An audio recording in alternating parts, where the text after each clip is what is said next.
Hello, everybody. Welcome to Rock, Paper, Hand Grenades. I'm Matt Connerton, and to my right, this gentleman right here, the Honorable Gary S. Hopper. Matt, top of the evening to you, Matt. You're all right. It is the top of the evening, Yes, I suppose. it is.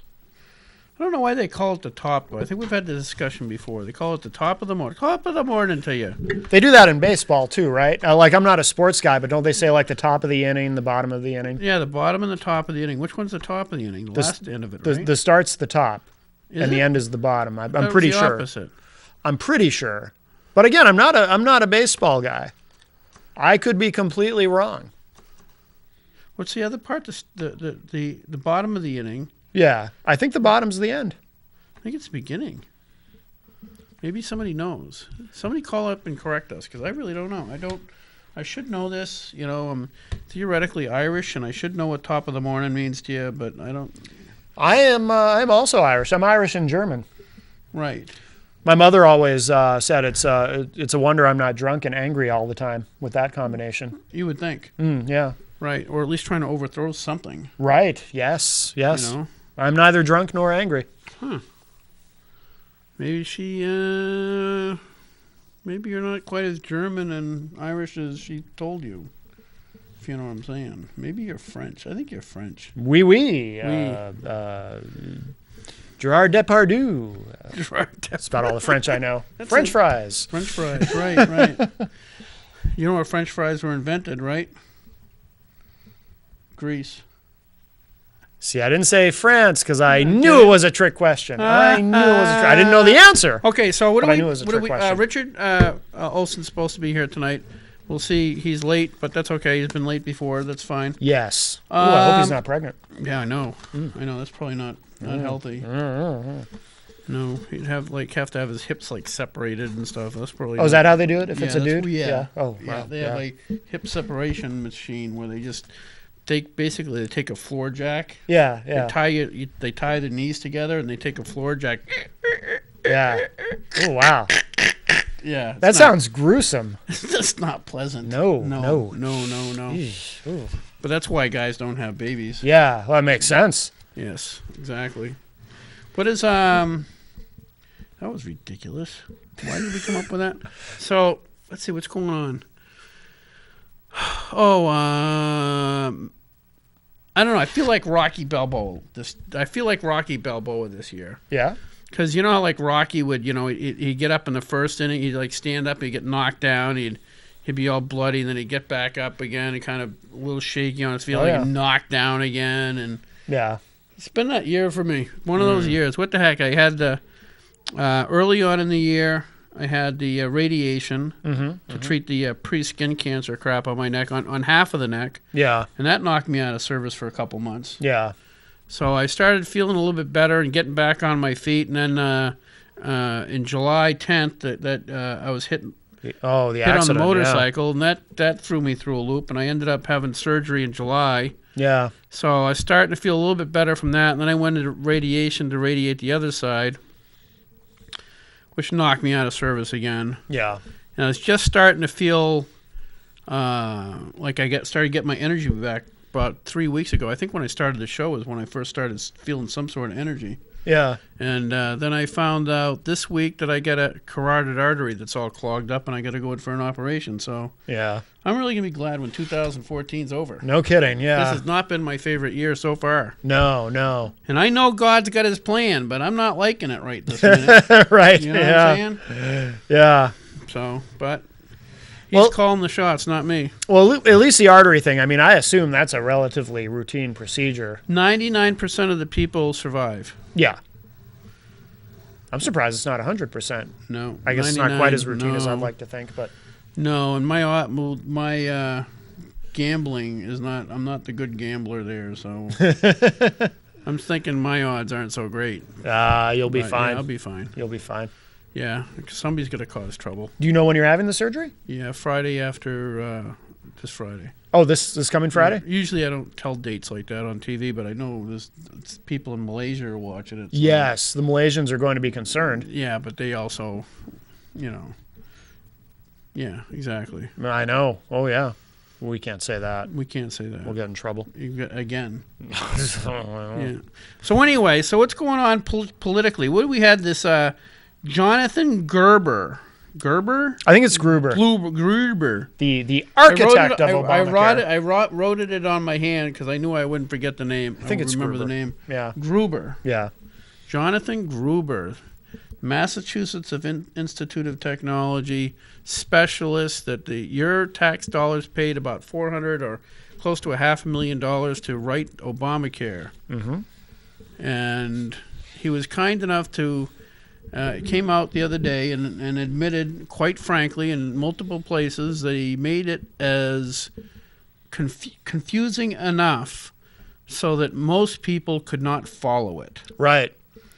Well, Nancy Pelosi said they had to pass it so they could even see what's in it. That's Right. how confusing it was. So in other words, she was in on it Yeah. because that's why she would say something like that, knowing that it was confusing Yeah. and knowing that that was part of the tactic to get it through was to keep it as confusing as possible. Right. He was also quoted as saying that the what do you call it, fee or whatever it is, The penalty? the penalties and stuff like that, or whatever, were not taxes. They had to come up with another name.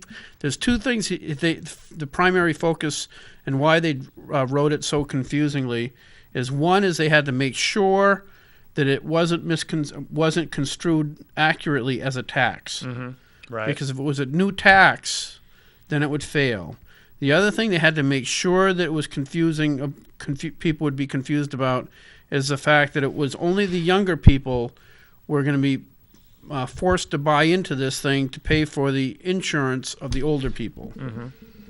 And those two variables they tried to bury and confuse well enough so that when people like Rush Limbaugh or Hannity and all the Republican talk show hosts, I don't think Rush Limbaugh calls himself a Republican, but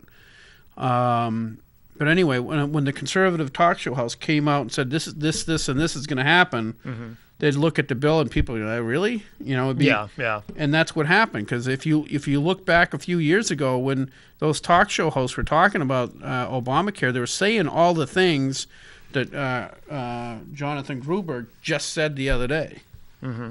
There is no big difference between what he said. Oops. I didn't mute my phone. I apologize. Is that like a call for us, or is it just somebody? It could be, actually. Chilling It could out. be a text. Oh, no, it is not. We do accept text messages. If you're watching the show live, you can text us at 603-344-6491. But that was not for the show. That was something else. Was it any good? Oh, no, Might be no. better than the show. Spam. Spam. There's a Nigerian prince who Spam, wants to spam, deposit spam, millions of dollars spam, into my spam. account. Huh? Really? Yeah, I think that's spam. No, that's legit. I hope so, but I don't think so. Make sure if you get somebody that you don't know who says that their father just died and he's a Honoluluan prince who just died and they're trying to overthrow his country and they need a safe place to put all these hundreds of millions of dollars, and they will gladly pay you $500,000 to help them fix their financial situation, that you take them up on that, because that's always a legit deal. But get it in writing. Get it No, in writing. Just send them whatever they need. 'Cause, Well, because probably what they're going to send is send you a letter saying, or email saying, yeah, thank you very much for helping out. All we need is your bank account so we can deposit the money. What could go wrong with that? that's true. That's Right? true. Yeah, and you'll be helping them out somehow. Yes, a and little bit. They'll yeah. they'll appreciate and it. It's out of the kindness of your heart. That Yes, It's amazing to me people fall for it. I know. It is I know. sad. It's pretty sad that people actually think. I don't know whether they think they're helping somebody out or they see the $500,000 that they're going to get, and that's it. That's what it is. Yeah. It's plain greed, in which case it's kind of funny they get taken. But there's one scam I almost fell for. There's a couple scams. One scam. There's a lady. She's my friend's wife. We came home from work and she was all excited because she had won this contest on phone. Somebody called up and said, "Can you name the lady that works with Pat Sajak? Pat Sajak. Okay. Pat Sajak, and turns the numbers." And she said, "Vanna White." And says, "Wow, you're really good." Okay, it's like, and back then that was a really obvious answer. Right, okay, this is back 30 years ago, so that show was on all the time. Yeah. And she got that and a couple other answers. She was all excited, and they said, "Well, just hold on and just call this 1-900 number for your prize." And wow, they just took her to the cleaners, because as soon as she dialed it, it was being charged like $50 a minute or $20 a minute, whatever it was, and their phone bill came up, and they owed like I don't know, hundreds or thousands of dollars, and it was it was like, wow. Yeah, you just feel bad because it's... Yeah, there's all kinds of scams like that where, like, you have to pay money to claim your prize, and they just gouge you. And of course, there is no prize. There is no prize. The prize is you learn how not to be scammed again. Right. And you get the emails. I've gotten emails that say, "Hi, this is Fred bureaucrat from the FBI, Federal Bureau of Investigation, and I need you to contact me." Really? They're going to contact me through email? Yeah. Give me a break. What was the other one? Recently, I've been getting phone calls, and now I got to remember what the heck they say, because I'm drawing a blank. I forget what the heck it is. They call up. And what do they say? I don't really remember. I got brain damage. Is it a recording or is it a live call? No, it's a live call, and they want you to...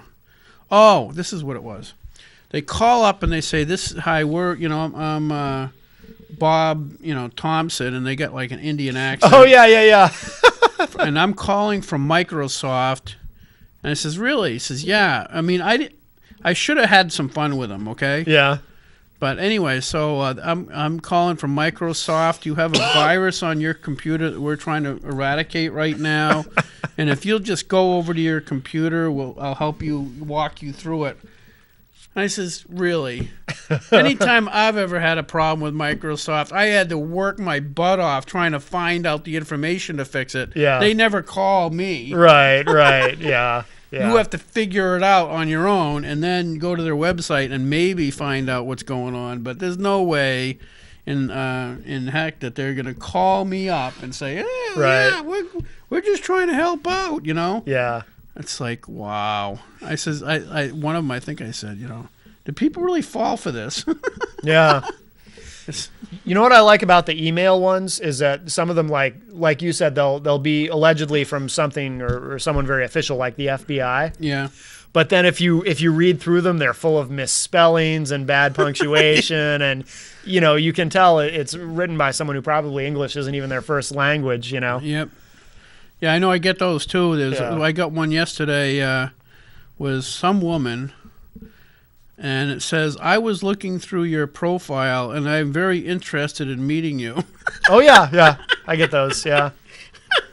I'm going, okay. Yeah, right. Well, I get those on Facebook, too. You must get those, right? Yes, those fake Facebook profiles. Right. I get those, too. But yeah. And it's actually funny. There was one woman that contacted me through Facebook that wanted to get to know me. But she was actually a real person. It wasn't one of these fake ones. Yeah. Because the fake ones are easy, you can tell. Because it'll be like a friend invite, and you go to the page, and it's usually a young girl in like a bikini or something stupid. And if you look down on the history, she has no history. The account was created like 2 hours ago. Right, and there's only a couple pictures, two or three pictures at most, and yeah. And so anyway, I just delete those now because I know that's all just stupid. Yeah. But there was a woman. It was kind of funny. There's a woman that started being like really friendly, like chatting with me and stuff like that, and she's looking for like a job in New Hampshire and all this other stuff. I'm trying, what the hell is going on? And I told a friend of mine, I says, "Oh, she's hitting on you." I go, "No, that'd be stupid." The problem is because I'm a state legislator. If you're in California, you think I got money. Right. I mean, you are an important and powerful man, but that doesn't mean you have money. No, that doesn't mean I got money. So it's once she found out that we don't have any money in New Hampshire politics, it was like, oh. That was stupid. But you do have that fancy New Hampshire legislators plate. Yeah, I there. get the fancy New Hampshire legislator plate, but that cost me $10. Oh, that's right. You have to pay for that. Because they pay us $100 a year, and then if we want a set of plates, it's $10 a set of plates. Yeah, yeah. That's frugal.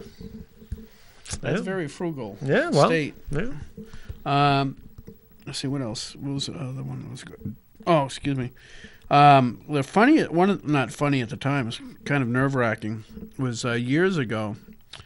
My son was on the bus. Yeah. And he's on the bus, and somebody gave him a cookie or something. There's a peanut in it. And my son and I are both very allergic to peanuts. Oh, I shouldn't say that okay. on TV, because then my enemies will be feeding me peanuts every chance I get. But ISIS is going to send you ISIS is going to send peanuts. me some peanut brittle. Yeah. But anyway, so my son got a little bit of peanuts, and he's having an allergic reaction, and he's panicking, which is pretty normal, Yeah. because he's just a kid. Yeah. And he opened up the window to get some fresh air, because that really does help. But so this girl in back room started yelling at him and pushing him and stuff like that, telling him to shut the window, and he just she was like grabbing him. Yeah. So he turned around and pushed her back in his seat, and then, so anyway, that's what happened. But the next thing we know, she lives like about 2 doors up in an apartment building. Yeah. And next thing we know, we get a phone call from the police accusing my son of smacking her and assaulting her. And the police said she had a black eye.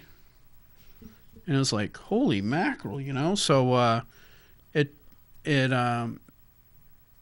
then I talked to the neighbor that's with the landlord. Yeah. And it turns out that woman came down to her and said, we're going to own those people. And the landlord, the lady I know, goes, what are you talking about? She saw the state rep plates and thought I was rich. and she says, the neighbor says, they don't have any money. They're not rich. She goes, what do you mean? And she explained it to her.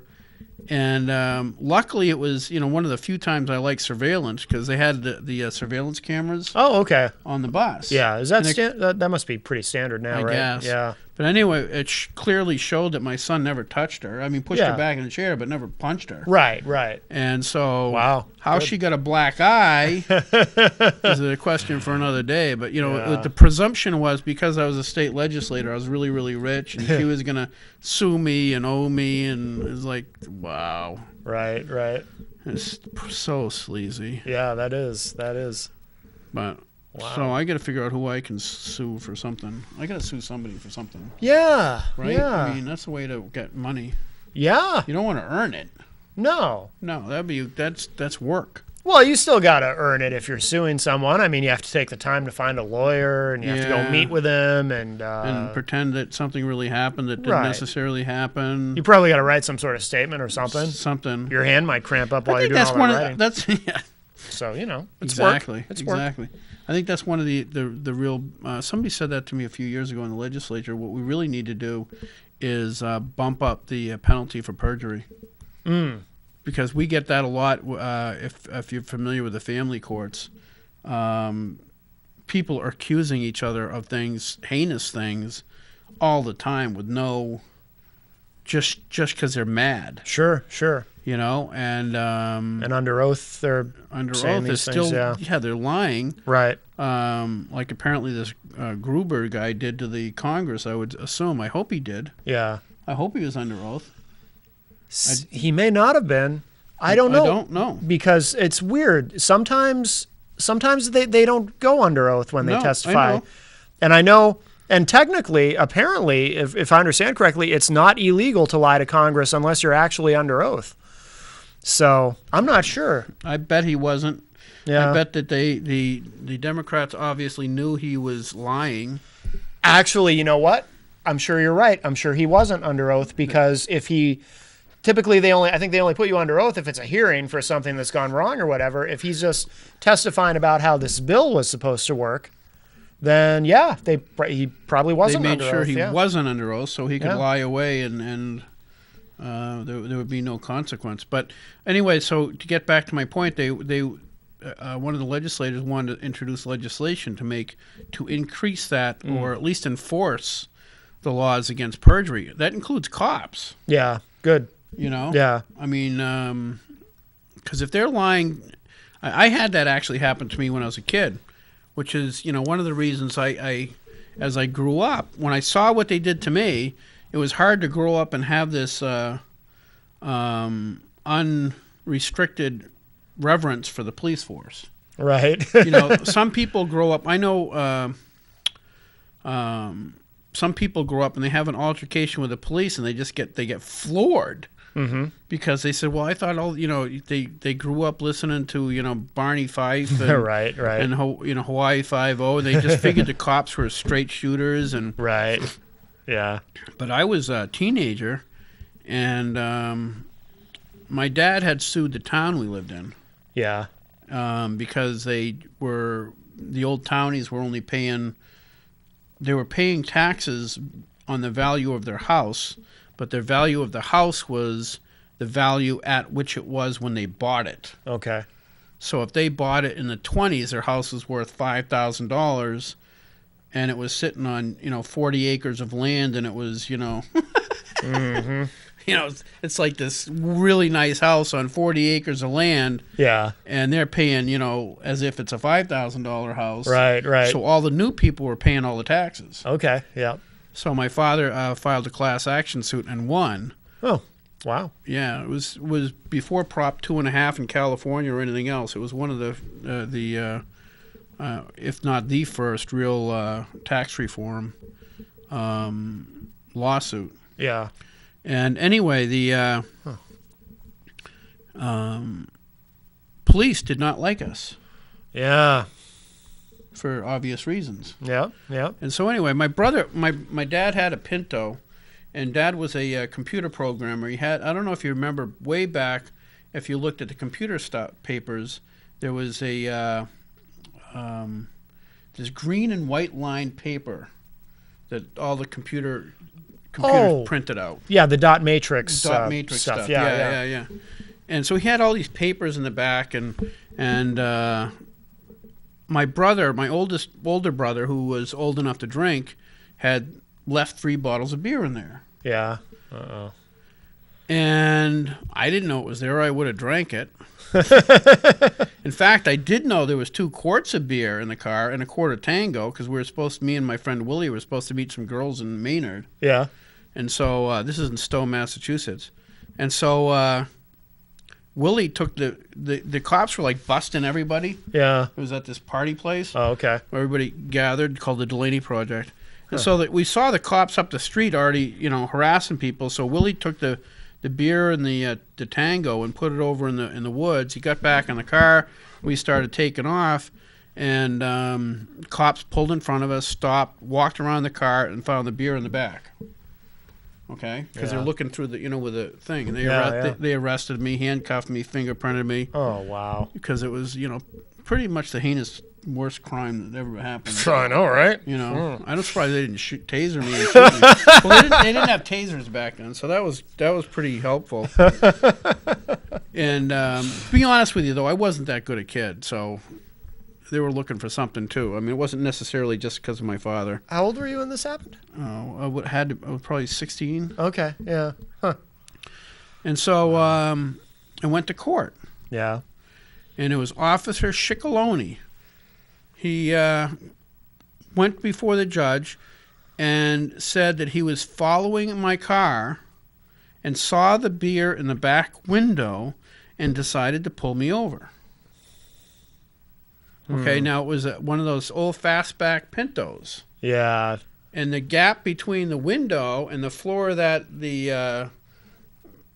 between the window and the floor of the back of that back hatch was probably about 6 or 8 inches. Yeah, there's no way he could have seen so the beer. Unless right. I duct taped the beer to the back window, right, there is no way he could have possibly seen the beer in that back window. Yeah, yeah. And my father He's a very bright guy, but he's also very Irish. His face just turned beet red. He was so mad. Yeah. Because he knew the cop was lying. Yeah. And he proved the cop was lying. Oh, did he? Yeah. Oh, yeah, because it wasn't that difficult to prove. Yeah. It was a stupid lie. And but that was my experience with police. Yeah. It's okay, so they'll basically say anything they want to, Right. And it took a long time to get to know cops in a better situations that I've found there are really a lot of good cops. Oh, of course. I mean, it's like any profession. There's Yeah. good and bad in any profession, and the police are no different. But the problem is that's not really the problem. The problem is that if a judge sees like something like that, he should have fined the police officer for contempt of court Right. or done something about it. Right. It's allowing that that kind of crap to continue that causes the problem. Mm-hmm. It's like all the problem we're having in Ware with police officers. If there's one bad cop, that's not bad as long as the other cops say, hey, we're not putting up with this crap. Right. Right. Yeah. You're giving us a bad name. Get out. Yeah. Or we'll get you out. Yeah. But that's not what happens. They gather around. They circle around the wagon. It's the same thing Yeah. that happened to the priesthood in New England. You know what I mean? There's probably like a couple of priests that should have been taken out back and shot. Right. Right. Okay. But no, they protected them. Oh yeah, they move them around. It's like the mob. It was- Move them around and protect them, and yep. And that was the biggest problem. It wasn't that there was somebody that was perverted, because you're gonna get that. Right. Whether it's I don't care what branch it is or whatever. There's always going to be some deviant Yeah. that's involved in something Yeah. and does something wrong. The problem is when you protect them. Exactly. And look what happened with Cardinal Law. Now, he wasn't accused of touching anybody, but he covered up for these guys, Yeah. and he gets a promotion. Yep. They sent, I don't know if he's still there now, but they sent him to the Vatican in Rome to work. And I'll tell you the other consequence of that, and this isn't to diminish because the worst thing that happened was to the kids, obviously. Right, right. So I'm not trying to say anything about that, but the one of the other consequences of that was the Catholic Church used to have a really strong moral following in the legislatures. Yeah.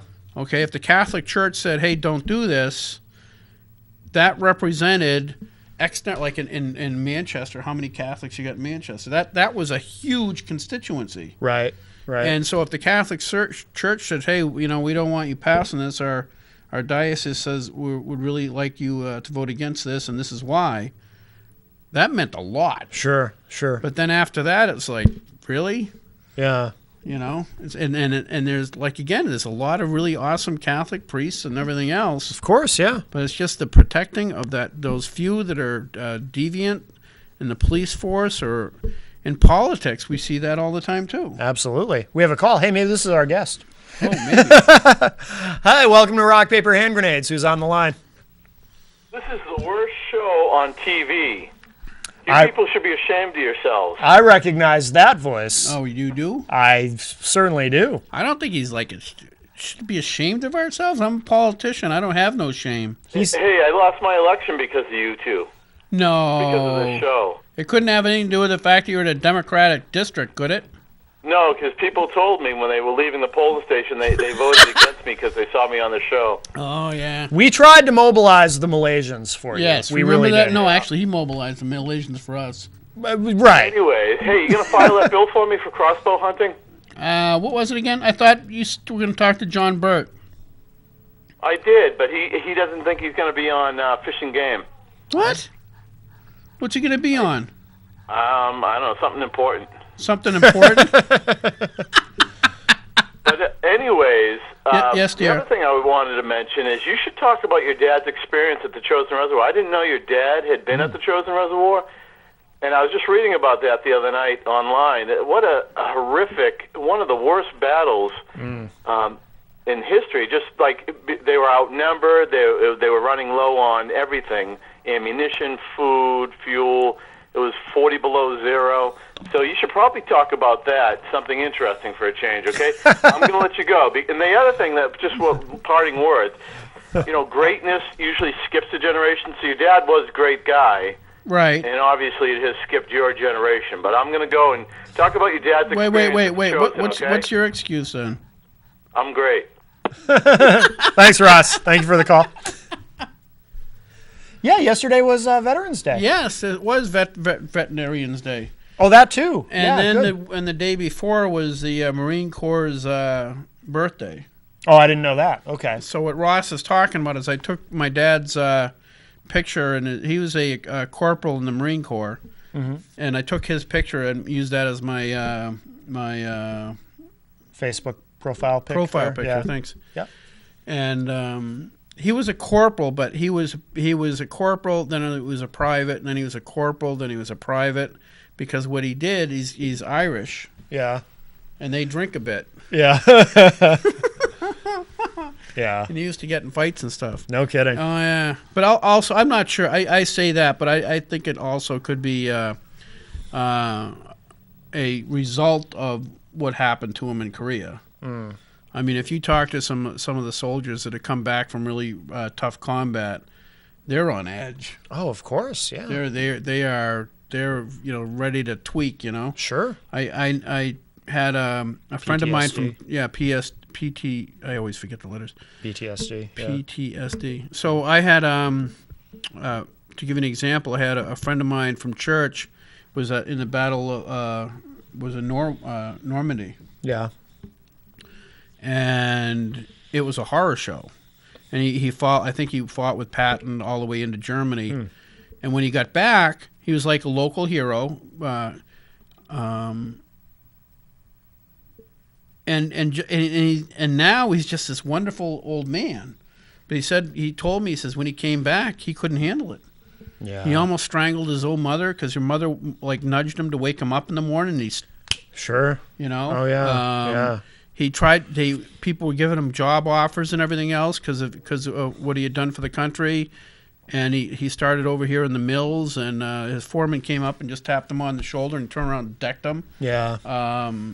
Because that mindset to stay alive requires constant vigilance and constant, Right. almost like, kind of a snap decisions. You don't have time to really think this thing through. Right. And that's one reason when we get these I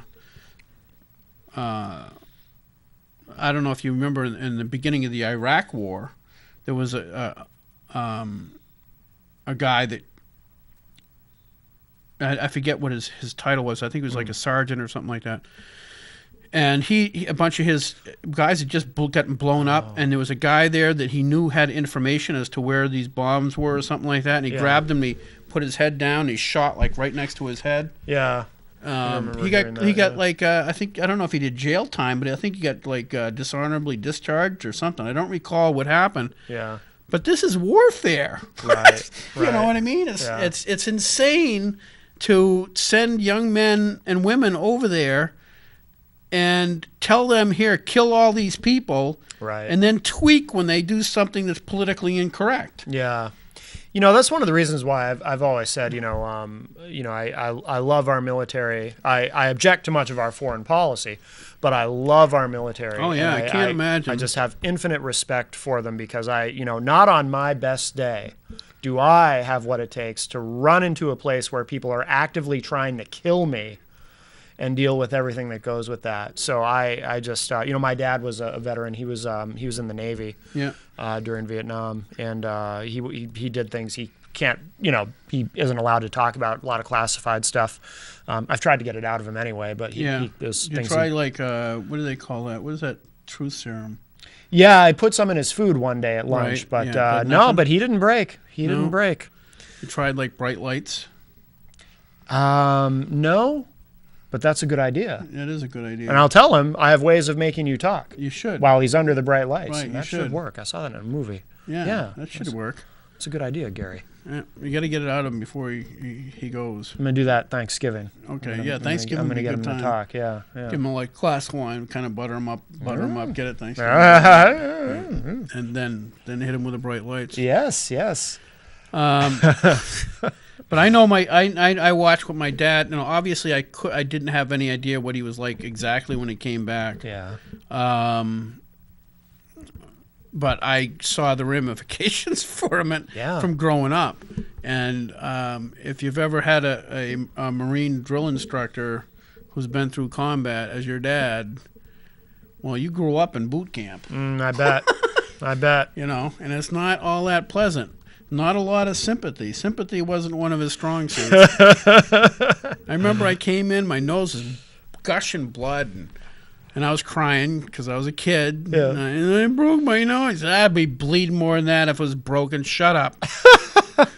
See my nose still crooked? Oh, okay. Yeah, that was from that. Oh, be damned. But yeah, so Dad wasn't sympathy. You know, the thing is, the stuff he saw, how could he be sympathetic to somebody who's just got a broken nose? It's like, really? Right, yeah. Oh, yeah. Even though I was a little kid. Yeah. But anyway, so what Ross is talking about is during the Korean conflict, what happened was the North Koreans came down really hard, really fast, and they cornered the South Koreans into, I don't remember the city, so you'll have to bear with me, into this one area that was basically the bottom corner of the country, or the peninsula.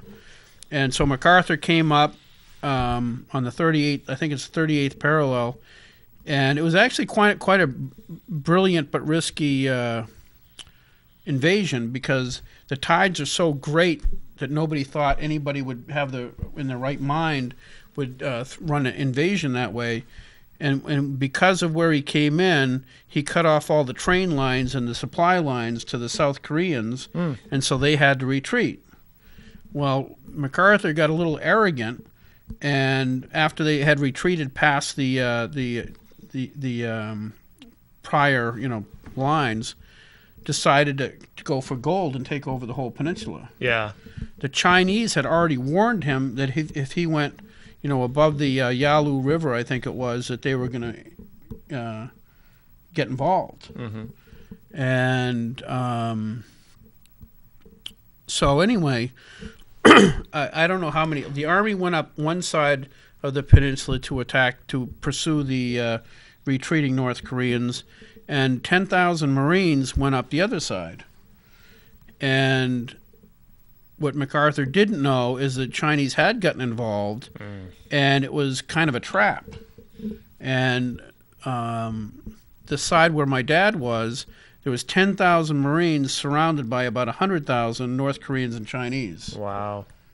And that was when the Chesty Puller's famous quote about, "We've got them right where we want them, we can attack in any direction." Oh, that's where that comes from? That's where that comes from. So they were completely surrounded. Yeah. And so basically, in the freezing cold, and think of yourself, if you can put it in perspective, up in Pittsburgh, New Hampshire, in the midst of winter, and you have not very good clothing.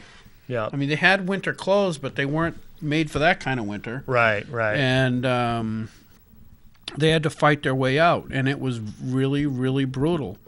And it took, I don't know how many days. I know my grandmother was back in New Orleans, and the papers were like keeping track, and when they finally broke out, there was like celebration, because because she knew her son might be safe, because they still didn't know. Yeah. But it was a horrible battle, and I don't know exactly how long it lasted, but it was just brutal, and it was so brutal. The cold was so brutal that by the time the Marines had worked their way out of the Chosin Reservoir and got to a ship to get them out of there, some of the Chinese were surrendering. No kidding. Not because they were outnumbered; it's just because they were so cold. Yeah. And they were as ill-equipped, if not worse, than the Americans. Yeah. And so a lot of people froze to death. There was a lot of frozen bodies that the Marines brought back with them because the Marines don't leave people behind. Right. And it was a horrible thing that you put these kids through that are 18, 20 or something like that. That's wicked young. Oh yeah. I know Dad got his Purple Heart there. But he was ashamed of it because all he had was shrapnel in his butt. Yeah. Because he had seen people, like one guy blow up on top of him to save him. Wow. No kidding. So getting a Purple Heart for that, he just felt like that he didn't deserve it. Huh. But it was just just amazing what we push our children to go through. Oh yeah. For what? You know, I mean, the Korean conflict kind of made sense at the time because the Chinese and the Russians had said, Russians had basically said that they were going to spread communism throughout the world, and they were actually pursuing it. Yeah. So we were kind of the last defense in the world against the communist takeover of the planet. So it kind of makes sense, but it's still, you see what it did. I know, I kind of have an understanding of what my dad went through, but basically he couldn't talk about it.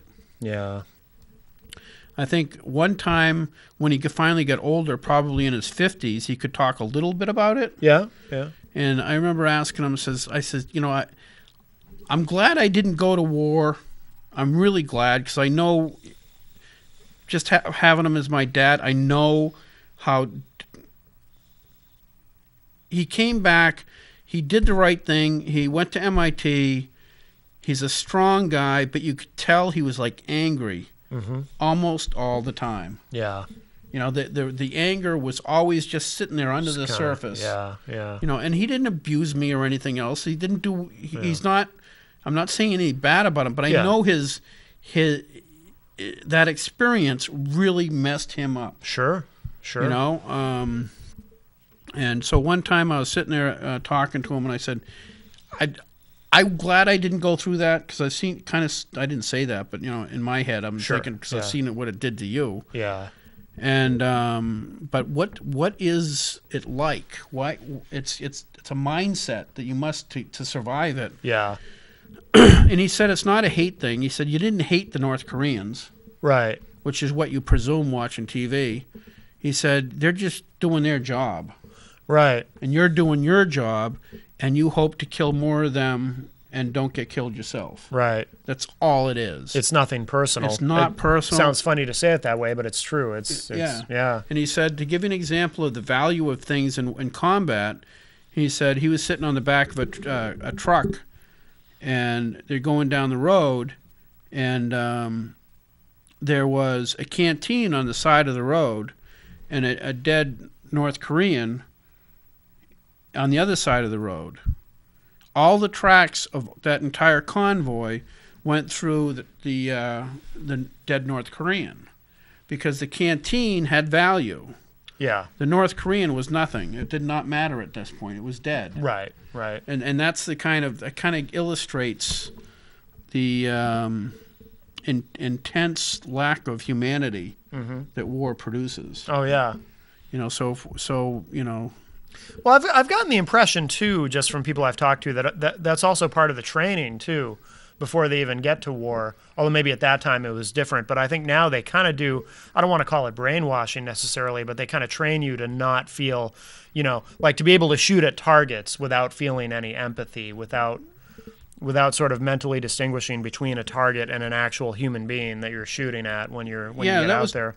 From my understanding, that was because after World War II, they did some studies and found out that even experienced soldiers, there's a small percentage of them that could actually put their crosshairs on another human being and pull the trigger. Yeah. And they didn't understand it, even though obviously it's the enemy and they're going to try to kill you. It was still very, very difficult to level your gun and fire it at another human being. Period. Yeah. And I think God designed us that way. We're not supposed to be killing each other. Right. It's not natural. It is not natural. It's an evil thing to kill another human being. Yeah. So what they did, I think, after they found that out, is that the armed services worked really hard at basically reaction shooting. I don't. That's not the correct term, but basically they'd have pop-up targets, and it was boom. How quickly you could get on target and pull a trigger became like second nature. Right. If you could do it quickly. Right. So that after a while, it was more like target shooting than it was killing people. Yeah. Yeah. Because that reaction time was very, very critical. Yeah. And so your the percentage of people that by Vietnam that would actually level their gun and shoot at somebody went up considerably. Mm-hmm. But yeah, I was talking to my physical therapist. I'm still going to try to get this arm to work. Still can't rotate your cuff. I still can't rotate my cuff well enough, but that's actually pretty good compared to compared to a while ago. Well, that's good. It's progress. Is there Gets- pain with it? It doesn't hurt when you do it doesn't that? feel Yeah. good. Oh, that sucks. But I was talking to her, and her grandfather was on a aircraft carrier in World War II, and he couldn't talk about what happened on that ship until he was 70. No kidding. Yeah, and he said it's kind of weird because her kids are really into history, and so they go talk to the grandfather, and grandfather would tell them about the ships and about being on one. He's on one of the guns, anti-aircraft or something, Yeah. and watching one of the bombs land next to him, and figuring that city's dead, Yeah. and it was a dud, luckily, stuff like that, and seeing just stuff blowing up all over around them, and trying to shoot planes down, and Yeah. it was it was horrible. But it took the guy. I mean, you think you put a kid in a situation who's 18 years old, they might see combat for 6 months or a year or 2 years or something in World War II, and they still can't even talk about it. Almost 50 years later. Mm-hmm. That's an amazing psychological impact. Mm-hmm. But the cool thing was, if you look at those guys, like my dad, came back, got a job, went to MIT, had a great career, brought up kids, and then you got kids today who get to be 18 and they just do drugs and they just die. It's like they didn't go through anything yet, so I don't know. You know what I mean? Well, it's not like everybody. Like everybody turns 18, they do drugs and no. die. I just got another message on Facebook about another person who lost a kid from, Really? from heroin Oh, overdose. no kidding. It's Yeah, the just- heroin is very pervasive now. But, those kids have been through nothing yet, really. Yeah, They get addicted to that crap and it Yeah. just kills them quick. yeah. Yeah, I don't know, Ross. What else you want to talk about? Ross should call back and tell us what to talk about. We don't have that much time left, but our guest never made it. By the way, that ends the streak. We had a streak going. We had never, until now, not had a guest. We didn't. Didn't Jane have somebody not show up? Right, which was kind of funny because it had never happened before with you. Rich might have thought it was next week. But then it happened with Jane. My mind isn't going so well, so maybe I wasn't quite as clear. So Oh, it could have well. been. It could have been. He might thought next week. Huh, But talking to the big news, and this is just getting weird. But the big news that people don't have to actually deal with, but I got to deal with, is who we're going to choose for speaker. Yeah, so you don't think O'Brien is a shoo-in necessarily, or I have no idea. Gene Chandler, who used to be the speaker quite a few years ago, is running. yeah? Excuse me. Laurie Sanborn is running. There's rumors that Laurie Sanborn and Gene Chandler are trying to make out a deal to beat O'Brien because the Sununus and powers that be don't really want O'Brien back in there. Why? Because he's more allied with. He just got an endorsement from the New Hampshire Liberty Alliance or New Hampshire Liberty Caucus or whatever it so is. he's more the libertarian wing. He's really aligned with the Free Staters and the Yeah. Libertarians. Yeah. And so I think some of the old time Republicans kind of resent their party being taken over by libertarians. Right. It's I don't know. Yeah. I don't know. I'm not in the inner sanctum, so I really have no clue exactly why. But they are not too happy about O'Brien possibly winning again. Yeah. I have misgivings about it because I think he handled a lot of things really badly. On the bright side, if you look at my voting record and his voting record and the things that he got done, I have to agree with a lot of it. Yeah. You know what I mean? When I was up there with Gene Chandler, the House was a lot more cordial. Oh, really? People got along a lot better. There was a lot less hostility in the House. But things that I would consider conservative that should have been worked on or tried to get done never got done. Parental notification, in my second term, we had like a supermajority. It just barely squeaked by. Yeah. Okay? So Gene Chandler is not. Gene Chandler will work hard on the budget, but when it comes to any of the other issues, he's just kind of wishy-washy. Okay. So under Bill, a lot more of that type of stuff got through, and the budget got done, and we reduced the budget by 11%. Yeah. Under O'Brien. So he's got a lot of pluses, but the minuses are, again, under Gene, it was really, really, if you're only getting paid $100 a year, it should be a reasonably comfortable environment to work in. Right. And dealing with the hostility that was present under O'Brien, and a lot of it was his own doing. Yeah. He went out of his way to antagonize people. Well, geez, when Tony Sultani's been on the show, I mean, some of the stories he tells, oh my God. Right. I Yep. mean, he makes O'Brien sound like a Satan. Yeah. Yeah. And so O'Brien brings a lot of this stuff on himself. Yeah. I mean, and he's kind of oversensitive. Is he? Yeah. Yeah, wicked oversensitive. Because remember, the Concord Monitors reported something negative about him, and then he wouldn't. Oh, I he remember wouldn't that. even deal with the Concord Monitor after that.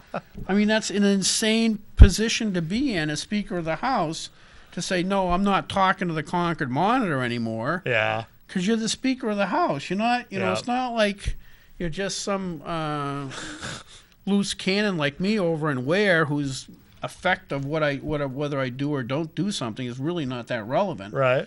You're talking about the Speaker of the House. He should Yeah. be, suck it up. Right. So I don't know. It's gonna be an interesting. We're doing that next Tuesday. Oh, really? Okay. Yeah, That's and coming right up. So I really don't know what I'm gonna do. I got misgivings about regardless of what happens. So So how does that work in terms of choosing a speaker? Do you just vote within the legislature? the Republicans, the Democrats have already chosen Shurtleff. Do they call that the minority leader? The in minority leader. Okay. Okay.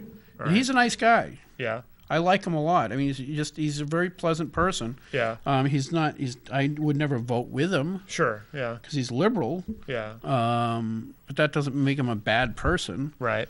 But anyway, theoretically, the Republicans will pick somebody, and we'll fight it out on Tuesday, and then that will possibly become the next speaker, because the full House has to vote for speaker. Okay. Oh. Okay. Okay. So here's the other fly in the ointment. You have somebody like Lori Sanborn, who's a pretty ambitious woman. Yeah. If she's got 60 votes, okay, she goes to Shurtleff and says, look, you make me speaker, and I'll give you the chairmanship of, education, and the chairmanship of this, and the vice chair of this. Yeah. Little horse trading. A little horse trading.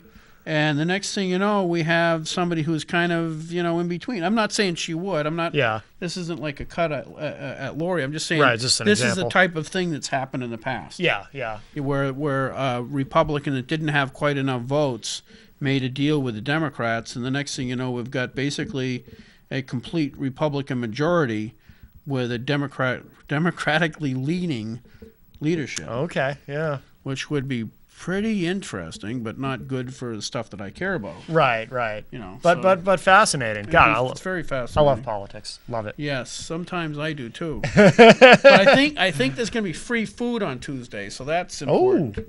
That's the real crux to the matter. Got to get that lasagna. Is who's got cannolis? Old cannolis. Yes. That's why I want Al Baldessaro to be the next speaker. Yeah. Because then when he calls me into the office and says, hey, Gary, I need you to vote this way, it won't be, hey, I need you to vote this way. It'll be, hey, Gary, have a cannoli. Right.